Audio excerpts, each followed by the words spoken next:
আজকে আমি কিভাবে সহজ উপায়ে প্যাকেট মশলা দিয়ে হালিম রান্না করা যায় সেই পদ্ধতিটাই দেখাবো। এখানে আমি তেল চর্বি সহ প্রায় 2 কাপের মতো গরুর মাংস নিয়েছি। এর মধ্যে দিয়ে দিব কেনা মশলার যে স্পাইস মিক্সটা আছে সেইটা দিয়ে খুব ভালোভাবে মাখিয়ে নিব। মাখানো হয়ে গেলে এটাকে আমি 1 থেকে 1.5 ঘন্টার জন্য রেস্টে রাখবো। 1.5 ঘন্টা পর এসে একটা প্রেসার কুকারে আমি 1.5 কাপের মতো পেঁয়াজ কুচি বেরেস্তা করে নিলাম। বেরেস্তা হয়ে গেলে সেটাকে তুলে আমি এখানে ম্যারিনেট করে রাখা মাংসগুলো দিয়ে দিয়েছি। এই মাংসটাকে বেশ কিছুক্ষণ কষাবো। তোমরা যদি বেশি মশলা খেতে পছন্দ করো এখানে আদা বাটা, রসুন বাটা এগুলো এক্সট্রা করে অ্যাড করতে পারো। আমি একটু লবণ দিয়েছি।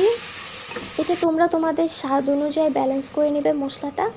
তারপর এখানে কষানো হয়ে গেলে দিয়ে দিব পানি। কষানোর জন্য যতটুকু পানি লাগবে সেইটুকুই। এরপর ঢাকনাটা বন্ধ করে কয়েকটা সিটি ওঠার জন্য ওয়েট করব। 3-4টা সিটি উঠবে।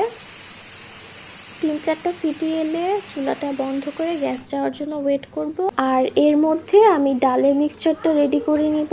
এখানে আমি 2 কাপের মতো গরম পানি নিয়েছি, তার মধ্যে ডালের পুরো প্যাকেটে আমি দিয়ে দিলাম। এটাকে খুব ভালোভাবে মিক্স করব।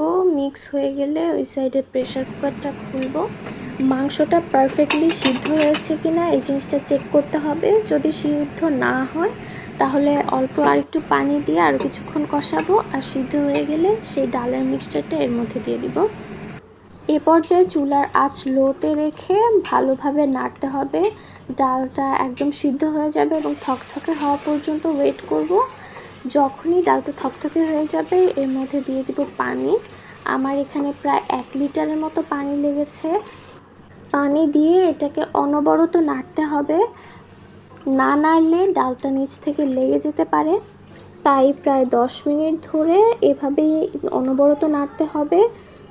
নাড়তে নাড়তে ঝোলটা বেশ শুকিয়ে আসবে। আর ঠিক এই রকম কনসিস্টেন্সিতেই আমি চুলাটা বন্ধ করে দেব। যখন ঠান্ডা হবে তখন এটা আরও ঘন হয়ে যাবে। তারপর শসা, ধনেপাতা, কাঁচামরিচ কুচি আর পেঁয়াজ বেরেস্তা দিয়ে সার্ভ করে নিব।